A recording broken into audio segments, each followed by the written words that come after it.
안녕하세요. 결혼 1년을 넘기지 못하고 이혼을 하게 된 20대 후반의 여자입니다. 이혼 서류 접수하러 갔을 때 남편 말고도 시부모님도 같이 해서 온 가족이 다 같이 다녀왔어요. 여기까지만 들으면 제가 이혼을 하게 된 이유가 시어머니 때문이라고 생각하실 분들이 계실 것 같네요.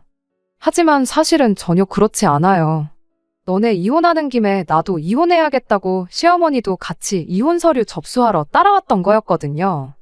아, 엄밀히 말하면 시어머니 때문에 이혼했다고 봐도 무방하긴 하겠네요.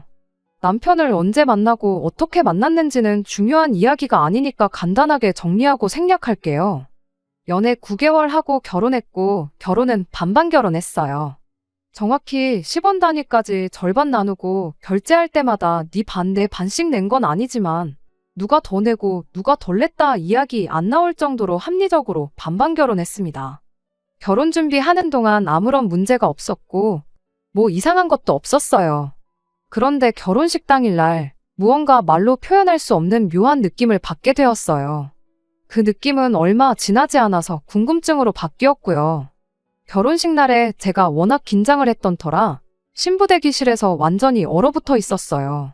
분명히 그때 이분은 누구다, 저분은 누구다 해서 신랑 측 하객분들 소개도 받고 인사도 나누고 그랬었거든요. 그런데 제가 너무 긴장했던 탓인지 저희 친척들이랑 지인들, 친구들 제외하고는 누구랑 인사를 나눴는지 도무지 한 명도 기억을 하지 못했던 거예요.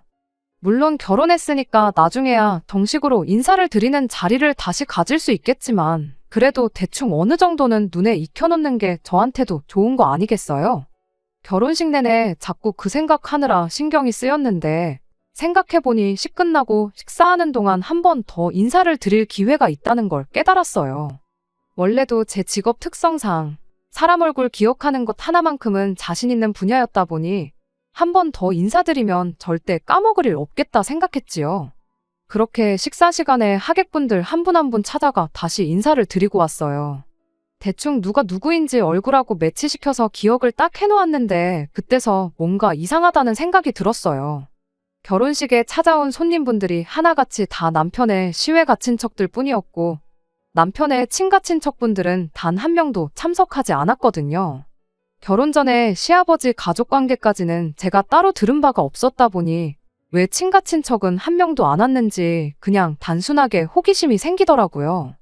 물론 응당 제가 몰라도 되는 이야기니까 미리 말을 안 했던 걸 테고 알려주지 않아도 그만인 사실이긴 합니다만 또 한편으로는 저도 이제 이 가족의 구성원이 되었는데 무슨 사유가 있는 건지 충분히 알아도 되는 거 아닌가 하는 생각이 들더라고요. 신혼여행 중에 이걸 남편한테 물어볼까 말까 혼자서 고민했어요.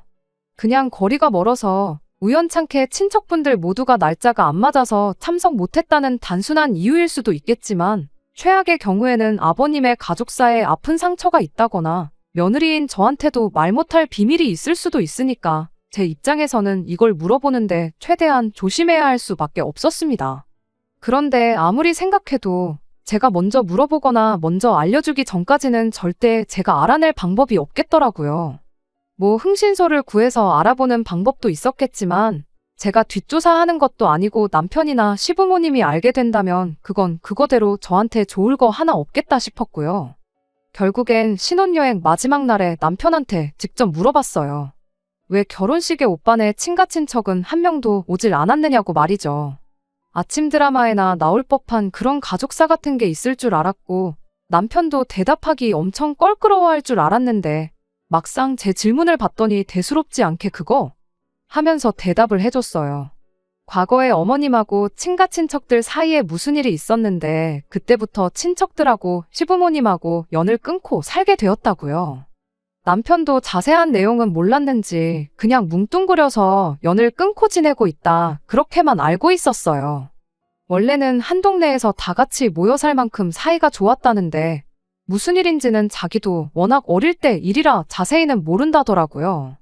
남편 또한 어렴풋한 기억 속에 친척형하고 친척 누나들하고 친하게 지냈던 기억이 있어서 자기만이라도 따로 만나볼까 했던 시기가 있었는데 시어머니가 워낙에 그쪽 사람들을 보고 싶어 하지 않아 했기에 자기도 그냥 그러다가 말았답니다. 무슨 사건인지는 몰랐지만 어쨌든 그 이야기가 저한테는 나름 대단하게 들렸어요. 우리 시아버지가 엄청 대단한 사랑꾼이구나 싶기도 했지요. 무슨 일이 있었던지 간에 가족이라는 인연을 무자르듯 끊어내는 게 사실 보통 쉬운 일은 아니잖아요. 심지어 남편이 기억도 못할 만큼 어릴 적이라고 하니 못해도 30년은 좋게 되는 세월이었을 텐데 강산이 3번이나 바뀔 시간 동안 어머님 한 분을 위해 가족들을 등지고 살고 있다는 게 참 놀라울 따름이었죠. 아들은 아버지를 닮는다는데 그때까지만 해도 내 남편도 나를 위해 그 정도 희생을 할 수도 있겠구나 싶어서 저도 더는 궁금해하지 않고 좋게 받아들였습니다. 그리고 저도 개인적으로 더는 이 일에 대해 궁금해하지 않겠다고 다짐을 했지요. 그런데 신혼여행 다녀오고 얼마 지나지 않아서 남편도 모르고 있던 그때 당시 사건의 전말을 시어머니 입을 통해 전부 듣게 되었어요. 제가 잘못 생각했던 게 하나 있었는데 아버님이 어머님을 위해 가족과 등지고 살게 되었던 게 어느 정도 맞는 말이긴 했지만 어머님이 당신 시댁 식구들과 그렇게 된 건 순전히 아버님의 잘못이라는 걸 알게 되었습니다. 신혼여행 다녀오고 나서 그 다음 주 주말에 시댁에 인사를 드리러 찾아간 날이었어요. 남편이 눈치도 없이 시부모님한테 제가 친가친척들 일을 엄청 궁금해하더라며 그때 무슨 일이 있었는지 말 좀 해달라고 말을 꺼냈어요. 제가 분명히 더는 궁금해하지 않고 물어보지도 않겠다고 그날 남편한테 말을 했는데 눈치를 보아하니 자기도 왜 친척들하고 등지게 되었는지 궁금했었나 봐요. 그럼 자기가 궁금하다고 하면 되는 걸 왜 굳이 저를 팔아가며 물어보나 싶어서 조금 짜증이 났습니다. 아버님도 난감해하는 표정으로 뭘 그런 걸 굳이 알려고 하냐며 언급도 하기 싫어하는 눈치였는데 시어머니가 니들도 알 건 알아야지 하면서 그때 당시에 있던 일을 이야기해 주셨습니다. 아버님 쪽이 엄청난 대가족이었대요. 아버님은 6남매 중 막내로 위로 큰아버님이 4분 그리고 고모 1명이 있었답니다. 고향집이 시골이었는데 당시 아버님을 제외한 나머지 형제들이 전부 공부에는 그렇게 큰 뜻이 없었다고 해요. 그 덕에 아들에다가 막내이기도 한 아버님이 공부하는 거 관련해서 집안의 지원을 많이 받으셨다더라고요. 그래서 혼자 몸으로 서울까지 올라와 공부를 할 수 있었고 대학교도 졸업하고 직장도 서울에 자리를 구해서 아예 자리를 잡으셨다고 합니다. 어머님하고는 대학교 다닐 때 처음 만나서 그때부터 쭉 인연을 이어오다 결국 결혼까지 하게 되었다고 하고요. 어머님도 대학을 나왔다 보니 원래는 맞벌이를 하기로 하고 결혼 생활을 시작했는데 아버님의 아버지 그러니까 할아버님이 돌아가시게 되면서 할머님이 건강이 악화가 되셨대요. 그때 할머님이 막내아들 노래를 불러대는 바람에 아버님이 어머님이랑 상의도 없이 회사고 뭐고 다 때려쳐버리고 본가로 내려가기로 했다더라고요. 아버님이 유일하게 대학물 먹은 집안 막내다 보니 부모님 사랑을 엄청 받으셨던 것 같고 아버님 또한 두 분에 대한 애틋함이 보통이 아니었나 봐요. 아무튼 어떻게 상의조차 해볼 틈도 없이 아버님 혼자 그런 큰 결정을 내리는 바람에 어머님은 선택권이 없었고 결국 아버님 따라서 같이 고향으로 내려가기로 했다더군요. 당시 집안의 장남이던 큰아버님이 집안 사업을 물려받아 일이 확장하고 절이 확장하면서 크게 키우려고 하고 있던 차였는데 어머님 아버님 두 분 다 대학물 먹었다고 거기서 사무직 자리를 줘서 일은 곧바로 할 수 있었답니다. 그런데 그렇게 본가로 내려간 지 얼마 지나지 않아서 어머님은 예상도 못했던 시집살이에 시달리게 되었다고 해요. 신우 시어머니 시집살이보다 힘든 게 동서 시집살이라고들 하잖아요. 신우야 고모님 한 분밖에 안 계셨고 할머님이 아버님을 워낙에 이뻐했으니 어떻게든 견딜 수 있었다지만 큰어머니들은 경우가 달랐나 봐요. 어머님이 대학물 먹었다는 것도 엄청 눈꼴시러웠나 본데 거기에 추가로 자기들은 아픈 시어머니 돌아가면서 모시고 있는데 며느리 중에서도 서열이 제일 아래인 시어머니는 사무직일을 시킨다고 책상머리에 앉아있는 걸 두 눈을 뜨고 볼 수가 없던 거였죠. 그 덕에 큰어머니들끼리 똘똘 뭉쳐서 쟤는 뭔데 왜 시어머니 봉양을 안 하는 거냐 뭐냐 아주 난리통을 치는 바람에 어머님은 그나마 경력을 이어갈 수 있었던 사무직 자리도 내려놓아야 했고 다른 큰어머니들처럼 할머니 병수발을 들기로 했답니다. 아버님은 어머님이 부당한 대우를 받는 와중에도 말 한마디 시원하게 못해주고 어머님한테 이참에 형수님들하고 친해질 좋은 기회가 아니냐고 했다고 해요. 거기서 큰어머니들하고 친해지기라도 했으면 그나마 나았을 텐데 그럴 리가 없었죠. 어머님한테 혹독한 동서시집살이가 시작된 거예요. 그동안 큰어머니들끼리 사이가 어땠던 간에 이젠 어머님이라는 부려먹기 좋은 공동의 호구가 생긴 거잖아요. 그 덕에 넷이서 아주 의기투합을 해서 어머님한테 할머님 병수발을 독박을 씌웠답니다. 어차피 자기들끼리 한통속인데 이유야 아무거나 가져다 붙이면 그게 명분이 되는 거였죠. 여태껏 서울에 떨어져 살면서 며느리돌이 제대로 한번 해본 적이 없으니 앞으로 3년은 어머님 혼자서 할머님 병수발을 들라고 우기기 시작했던 거예요. 말이 3년이지 할머님이 연세도 있고 한데 말인즉슨 돌아가실 때까지 곁에서 수발을 들라고 하는 거였죠. 만에 하나 3년이 지났는데 할머님이 살아계신다 한들 그때는 아마 또 새로운 이유를 찾았을 거라는 거예요. 할머님만 간병하면 다행이었겠지만 그게 아니라 할머님 병수발 드는 짬짬이 어머님한테 자기들 필요한 일을 시키기 시작했답니다. 할머님이 24시간 내내 아픈 게 아니셨기 때문에 괜찮아 보이면 괜찮은 대로 큰어머니 댁 아무데나 끌려가서 집안일도 도와야 했고 그쪽 친정행사까지 끌려가서 온갖가지 일을 했다더라고요. 그렇게 1년이 지나니 어머님 몸무게가 거의 10kg 넘게 빠지고 원형탈모도 겪고 아주 말도 못할 만큼 힘들었다더라고요. 무슨 부귀영화를 누리려고 이 사람을 따라와서 이 고생을 하고 있나 싶고 우울증 증세까지 보이셨다고 해요. 그 와중에도 아버님은 형님들, 형수님들 눈치 본다고 말 한마디 못하고 어머님 보고 참고 견디라는 말만 했다더랍니다. 당장 아버님 일자리부터가 집안 사업이었다 보니 괜히 형님이나 형수님 기분 거슬러서 좋을 거 없다고 한다던가 지성이면 감천이라고 언젠간 형수님들이 당신 노고를 알아줄 테니 견디고 참고 있어라 하는 식으로 말이죠. 그런 식으로 아버님이 대충 어머님 기분만 달래며 하루하루를 보내고 있었는데 할머님의 건강이 급격하게 안 좋아지면서 결국 돌아가셨다고 합니다. 그때 어머님은 어머님 나름대로 이젠 간병의 의무는 끝이 나게 되었으니 삶이 조금 나아지지는 않겠나 기대를 하셨다는데 어머님을 기다리고 있던 건 자유가 아니고 추악한 동서시집살이의 시작이었다고 합니다. 결국 견디다 못한 어머님이 아버님한테 언제까지 이렇게 살아야 되냐 하소연을 하셨는데 아버님이 어머님 앞에서 큰어머니들 편을 들어줬다고 해요.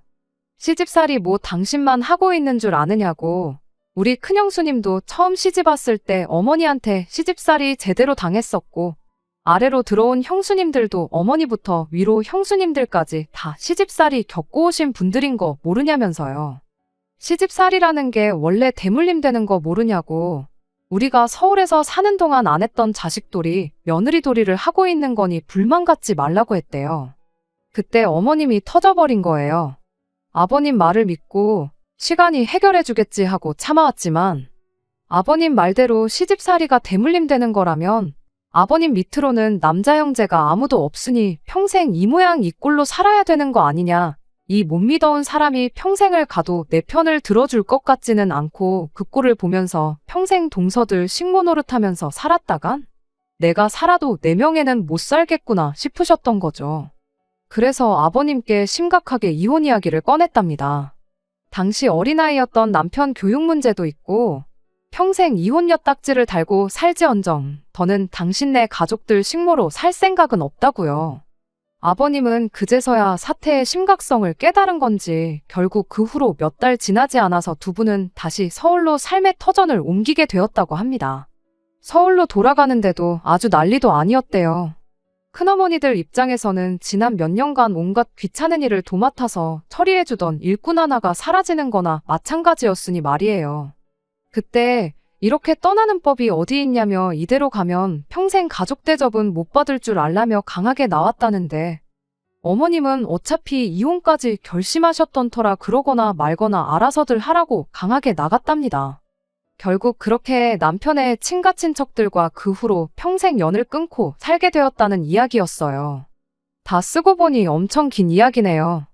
한 줄로 줄이자면 시어머니가 아버님 때문에 엄청 고생을 하셨다. 그런 이야기지요. 이 이야기를 하면서 치를 떠는 어머님 모습을 보니 그때 얼마나 고생하셨는지 듣고 있는 저조차도 가늠이 되지 않을 정도였어요. 그러나 저러나 어쨌든 시부모님과 큰집 사이에 얽힌 일이 사실상 저랑은 관계가 없는 일이었다 보니 어머님이 엄청 고생하셨구나 그러고 넘어갔습니다. 그런데 이 일 때문에 제가 이혼을 하게 될 줄은, 그리고 시어머니까지 같이 이혼을 결심하실 줄은 생각도 못했어요. 사건의 발단은 저희 결혼하고 나서 두 번째 맞는 명절인 설날의 일이었어요. 추석은 그냥 시부모님 댁에서 조촐하게 넷이 모여서 음식 해먹고 시간 보내다 왔었거든요. 당연히 설날도 똑같이 그럴 줄 알았어요. 그런데 연휴 시작하기 일주일 전쯤 해서 뜬금없이 시아버지한테서 연락을 하나 받게 되었어요. 명절에 따로 무슨 계획이 있는지 물어보시더라고요. 큰 계획은 없었고 집에서 그냥 쉴 계획이라 명절 당일날 아침에 시댁, 저녁에 친정 다녀오려고 한다고 대답했는데 그러지 말고 연휴 동안 다른 약속 잡지 말고 있어보라고 하시더라고요. 어디 좋은데 다녀오려고 하는데 너네도 같이 가자면서요. 시댁 상황이 그렇다 보니 따로 제사도 지내지 않아서 말 그대로 저는 어디 여행이라도 다녀오실 계획인가 싶었어요. 왜 요즘은 명절 연휴 기간에서 여행들 많이 다녀오잖아요. 게다가 시아버지가 먼저 제안을 하셨는데 거기다 대고 싫다고 할 수도 없어서 알겠다고 대답했어요. 여행을 가실 생각이면 여행 계획이라도 대충 미리 세워놓아야 할 것 같아서 어디로 가실 계획이냐 물어봤는데 그건 차차 알려줄 테니 궁금해하지 말라셨는데 그때는 정말 이런 일이 일어날 줄 눈치도 채지 못하고 있었습니다. 남편이 시어머니한테 연락해서 어디 가는 거냐 대충 떠봤는데 어머님도 아버님이 어디 가는지 도통 말을 안 해준다며 전혀 모르는 눈치였어요. 아버님이 알려준 대로 2박 3일치 짐 챙겨서 연휴 시작하는 날 시댁으로 향했어요. 시댁에 도착했는데 현관문에서부터 쩌렁쩌렁 두 분이 티격태격하는 소리가 들리더라고요. 무슨 일인가 싶어서 후다닥 집 안으로 들어갔는데 어머님은 저희가 도착한 건 아랑곳하지도 않고 바닥에 거의 쓰러지다시피 누워서 발을 동동 구르며 내가 거길 왜 가냐고 소리만 지르고 계셨어요. 아버님은 미간에 주름을 잔뜩 만들어서는 인상만 쓰고 한숨만 푹푹 쉬고 있었고요. 어디 좋은데 데려가려고 비밀로 하셨나 싶었는데 아버님이 가려던 곳이 어디 놀러 가려는 게 아니었고 어머님이랑 저희들 데리고 평생 연을 끊고 지냈다던 그 큰 집에 가려던 거였다는 걸 알게 되었습니다. 사실은 그 30년 가까운 세월 동안 아버님이 완전히 큰집 식구들과 따로 연락을 하고 지냈던 거예요. 저희 결혼할 때도 축의금이라고 그쪽 집에서 아버님께 따로 50만 원을 보내줬었다네요. 아버님은 그렇게 큰 돈을 보내주는 걸 보면 형님들도 형수님들도 다시 우리랑 잘 지내보고 싶어서 그러는 것 같은데 옛날 같지 않을 테니까 한번 다녀와 보자고 어머님을 설득하고 계셨죠. 형제가 5이니까 계산해보면 한 집당 꼴랑 10만 원씩 낸 것 같은데 그걸 두고 큰돈이라고 하시는 게 며느리인 제가 듣기에도 어이가 없었어요. 심지어는 그 50만 원 받았다고 저희 결혼식장에도 불러서 아주 분위기를 개판 만들 계획도 가지고 계셨더라고요. 다행히 실행에 옮기지는 못했지만 말이죠. 아버님은 어떻게든 어머님을 설득하려고 했지만 솔직히 그 고생을 하셨는데 무슨 이유를 댄들 이제 와서 누가 거길 가고 싶어 하겠나요? 정신 차리고 감정을 조금 추스르신 어머님이 아버님한테 나는 내 발로 그 집구석 2번 다시 들어가지 않겠다고 다짐했고 그 마음은 여전하다고 한마디 하시더군요. 아버님은 결국 감정에 호소하기 시작했어요. 당신 때문에 벌써 몇 년을 형제들, 조카들 얼굴도 못 보고 지냈다고. 나도 가족들하고 한데 어우러져 살고 싶다. 이 정도 했으면 충분히 용서해 줄 때가 되지 않았느냐고 하는데 어머님이 아버님 말을 딱 끊어버리더니 그렇게 쉽게 용서가 되는 일이었으면 그 집구석 찾아가도 내 발로 진작에 찾아갔을 거라고? 정 그렇게 가고 싶으면 애들도 데려가지 말고 당신 혼자 내려갔다 오라 말하고 그냥 방으로 들어가 버리셨어요. 들어가면서 저희한테도 행여나 니들만이라도 따라서 다녀올 생각 말라 한마디 하셨고요. 아버님은 방에 들어가신 어머님을 보더니 제가 있는 건 아랑곳하지 않고 험한 욕을 섞어 쓰시면서 혼자 밖으로 나가버리시더라고요. 거기에 저희가 더 있어봤자 뭐 나아질 건 없는 것 같고 분위기도 그래서 결국 그 길로 저희는 저희대로 집으로 돌아왔습니다. 어머님, 아버님 문제가 저희한테까지 번질 거라고는 생각도 못했는데 집으로 돌아가는 차 안에서 일이 터지고야 말았네요. 남편이 말 한마디 없이 운전만 하고 있었어요. 그걸 보니 부모님 싸우는 걸 본 남편도 속도 속이 아니겠구나 싶어서 저도 딱히 아무 말 하지 않고 창문밖만 쳐다보고 있었죠. 그런데 남편이 난데없이 저한테 화를 내기 시작했어요. 너는 며느리가 돼서 어떻게 거기서 말 한마디 안 하고 있을 수 있냐면서 짜증을 내더라고요. 남편이 무슨 소리를 하는 건가 싶었죠. 부부싸움은 칼로 물베기라는데 심지어 시부모님이 싸우고 있는데 내가 거기서 무슨 말을 했어야 했냐고 되물었지요. 그리고 내가 며느리인 게 거기서 또 무슨 상관이냐고요. 제 물음에 돌아온 남편의 대답이 아주 가관이었습니다. 제가 거기서 어머님한테 걱정하지 마시라고 설득을 했어야 한다는 거예요. 내가 무슨 수로 설득을 하느냐 했더니 그 집에서 무슨 일을 시키건 간에 어머님 대신에 제가 다 할 테니 어머님은 눈치도 보지 마시고 아무 일도 하지 말고 며느리만 믿고 가만히 계시기만 하면 되는 거다 이렇게 말을 했어야 한다네요. 당최 무슨 소리를 하는 건지 이해가 안 돼서 뭔 소리냐고 똑바로 좀 말해보라고 다시 물었어요. 남편은 당당하게 생각해보라고. 벌써 30년 가까이 지난 일이다. 어머니한테 시집살이 시키던 큰어머니들도 전부 다 며느리들을 봤을 텐데 며느리 부려먹으면 되지 어머니한테 일을 시키겠냐고요. 행여나 무슨 일을 시킨다 하더라도 어머님도 며느리인 제가 있으니 저한테 시키면 다 해결되는 일인데 어머니가 시집살이 때문에 고생했던 게 있으니 너한테 무슨 일을 시키기는 뭐 할 것 아니냐고. 그러니까 그 전에 제가 나서서 어머님한테 일은 제가 할 테니 가서 편히 쉬다 오실 생각만 하시면 된다 하고 걱정을 없애드렸어야 한다는 겁니다.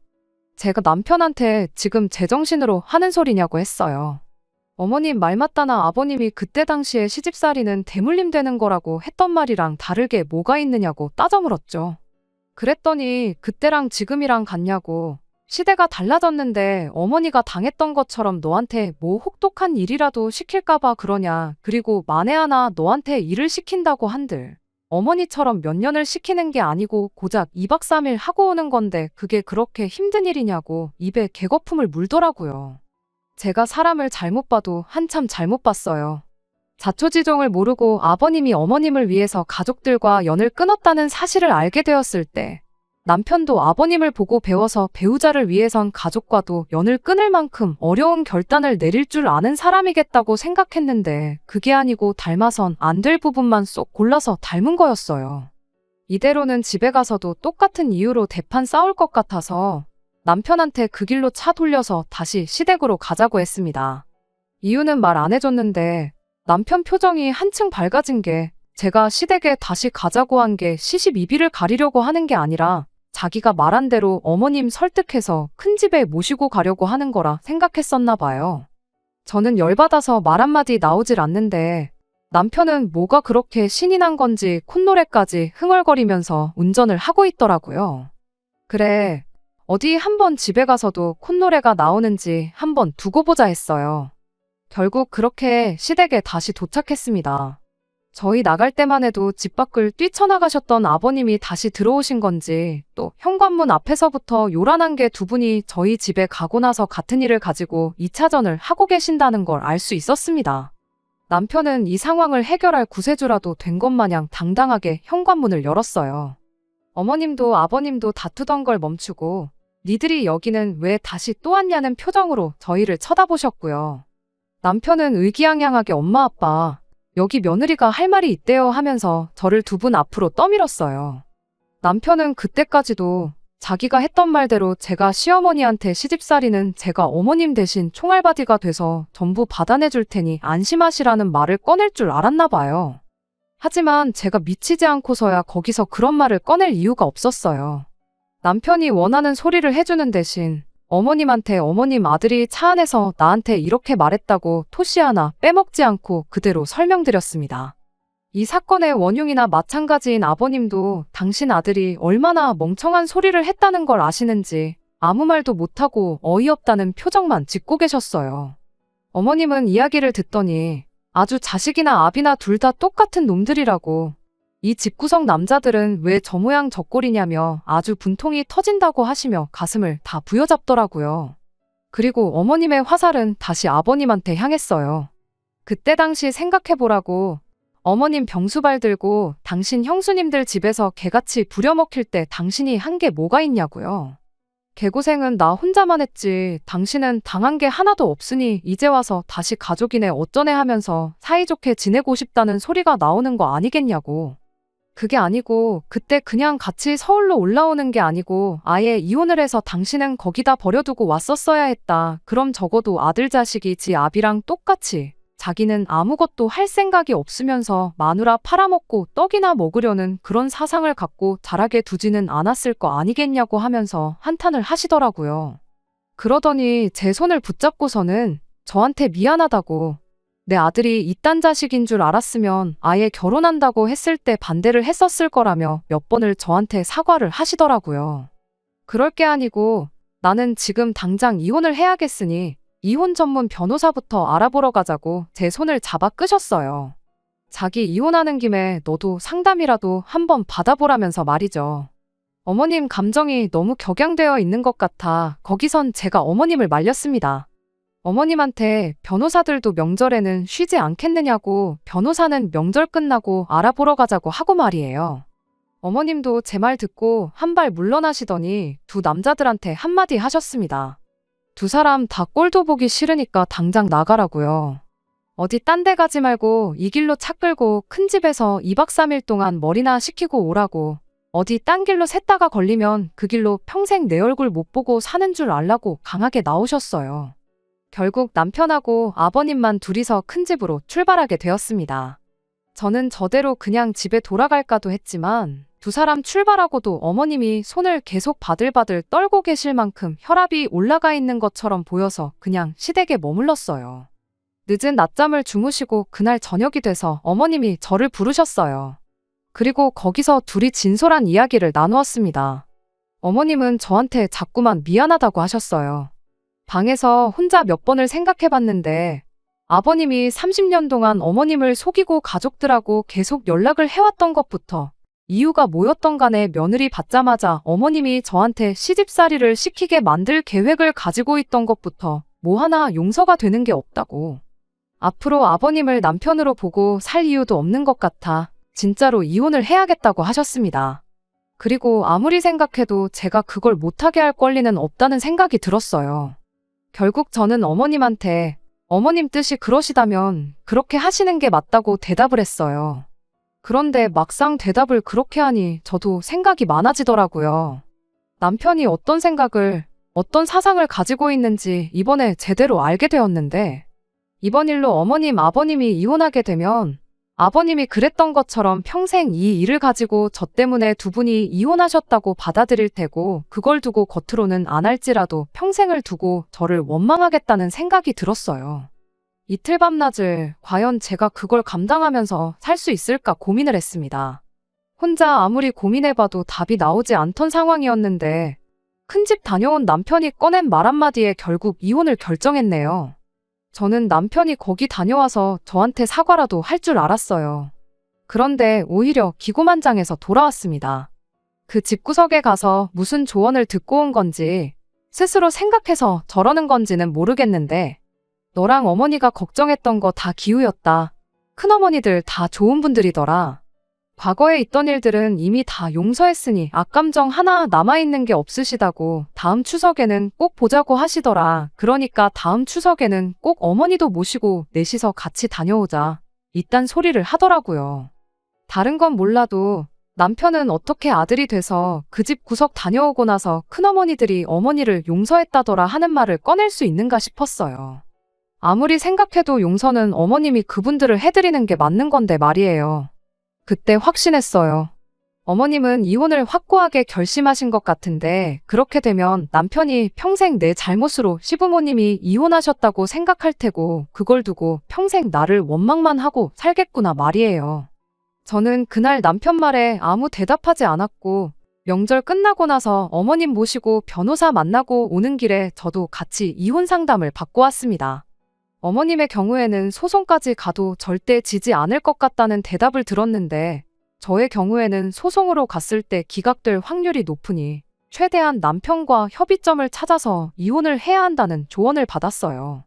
결국 남편과 협의점을 찾는 데까지 시간이 걸리게 되어서 얼마 전에야 겨우 이혼 서류를 제출할 수 있었습니다. 시어머니랑 며느리가 같이 이혼 서류 제출하러 가는 게 누가 봐도 콩가루 집안처럼 보였을 테지만 그 사람들이 제 인생 대신 살아주는 게 아니잖아요. 이유야 어찌되었든 이제 평생 이혼녀 꼬리표를 달고 살게 되었는데 앞으로 제 남은 인생 이 판단을 두고두고 후회할 날이 올 수도 있을 테지만 사람 앞일은 모르는 거니 최대한 열심히 살아보려고 합니다. 끝까지 들어주셔서 감사합니다. 오늘의 사연은 여기까지입니다. 구독과 좋아요, 알람 설정 부탁드리고 더 좋은 사연으로 다시 찾아뵙겠습니다. 감사합니다.